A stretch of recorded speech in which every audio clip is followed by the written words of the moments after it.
Panibagong good news sa sports. Pasok na sa 2025 FIBA Asia Cup ang Gilas Pilipinas.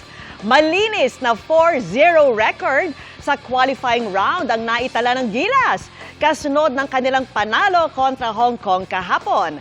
Tinambakan ng Pilipinas ang kalaban sa second window ng FIBA Asia Cup qualifiers sa score na 93-54. At dahil dito, nanatiling undefeated ang Pilipinas sa Group B.